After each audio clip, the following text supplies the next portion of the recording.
So one of the first things a mechanic should think about when he's approaching the steering box, there's a lot of mechanics or technicians to install a steering box.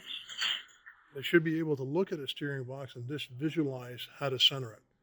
So the best way of doing that, Trev, if we're looking at the steering box and we draw an imaginary line the same way the lettering is going,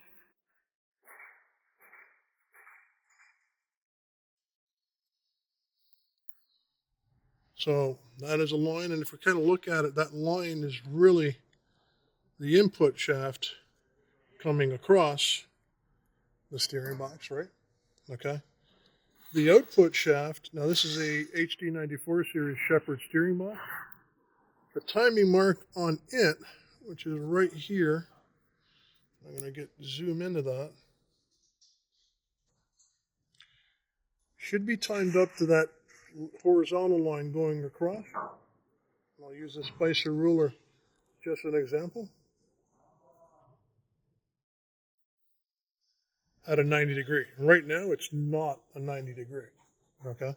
So if you want to take a look at that, you can take a look at that, Trev, and you'll see exactly what I'm talking about. You see how it's not quite 90 degrees? I do. So that's not in center.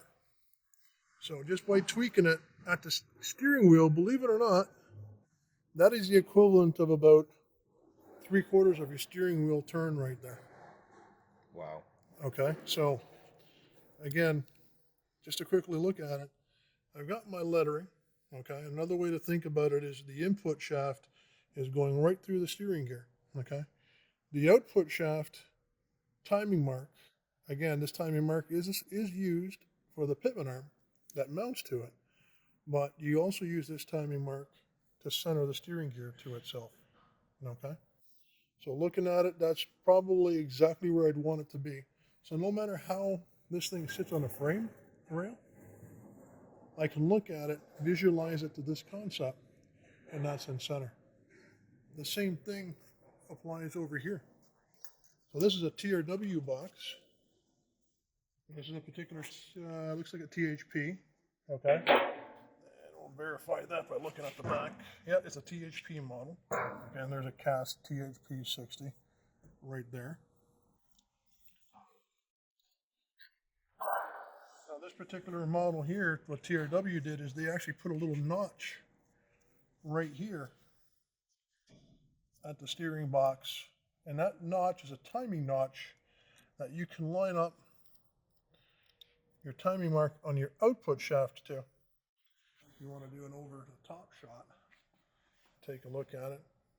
So these two notches here line up to tell you that your steering gear is in perfect center. Now, a lot of times when you have a pitman arm that's mounted on this shaft, you can't see this timing notch. So again, the same concept that you'd use on the TRW box, you can imagine the line going through the steering gear, which is your pitman arm, which is your worm, or the wording, okay? And then your output shaft timing mark should be 90 degree to it. And that'll tell you that no matter how this box sits on the frame, you can visualize that this box is in center. And the mentality there is that if this steering gear is in center, or the other one's in center, no matter what you have on your truck, then with this in center, your wheels should be pointing straight ahead down the road. So your wheels are in center, your steering box is in center. You start there, your rest of your installation should be very simplified.